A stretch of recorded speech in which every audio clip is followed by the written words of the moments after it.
apa yang dibutuhkan, bagaimana cara mereka belajar, dan kurikulum seperti apa yang semestinya kita gunakan. Tentunya kita akan memahami terlebih dahulu tentang kurikulum. Apa itu kurikulum? Kurikulum itu kompleks dan multidimensi.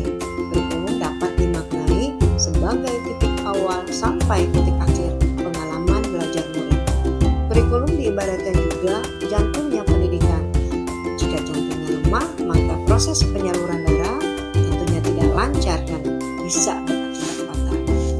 Nah, Bapak Ibu, dalam Undang-Undang tentang Sistem Pendidikan Nasional Nomor 20 Tahun 2003 Pasal 1/19, kurikulum merupakan seperangkat pengaturan dan rencana mengenai tujuan, isi, dan materi pelajaran serta cara yang digunakan sebagai pedoman kegiatan pembelajaran guna mencapai tujuan pendidikan.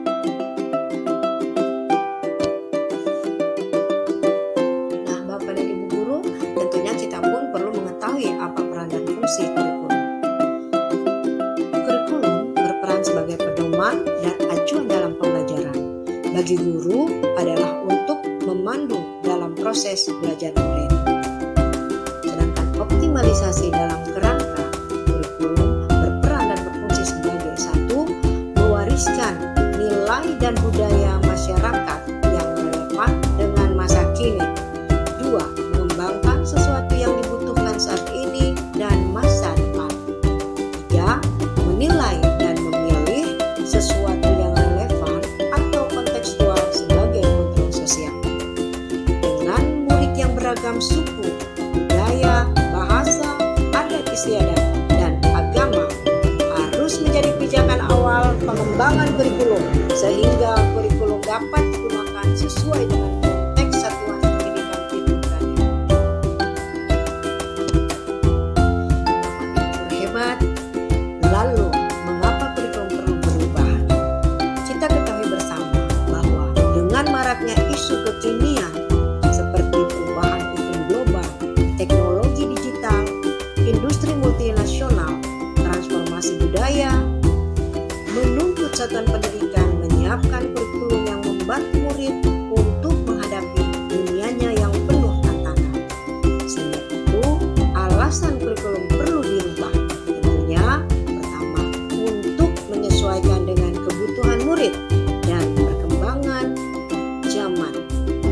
Kedua, menyiapkan generasi masa depan yang visioner.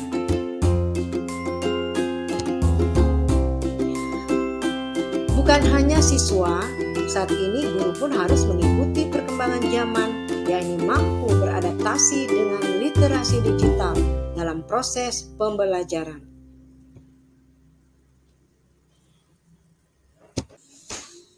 Bapak Ibu, sebagai refleksi, satu, kurikulum seperti apa yang semestinya kita gunakan?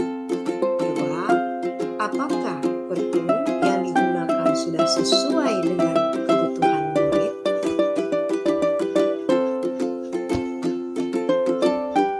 Nah, Bapak Ibu, sebagai kesimpulan, melalui kurikulum, pengalaman belajar siswa dibentuk dari titik awal hingga akhir pengalaman belajar murid. Kurikulum yang baik adalah kurikulum yang sesuai zaman. Bapak dan Ibu guru hebat, berkenan kiranya untuk dapat mengisi kembali. Dulu saya berpikir titik-titik, ternyata titik-titik.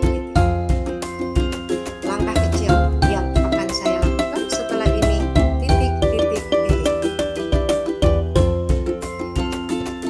Nah, Bapak Ibu guru hebat di seluruh tanah air, demikian paparan saya dalam Aksi Nyata topik 1 kurikulum merdeka tentang menyebarkan pemahaman mengapa kurikulum perlu berubah. Mohon maaf apabila ada kekurangan. Salam sehat dan bahagia selalu. Terima kasih.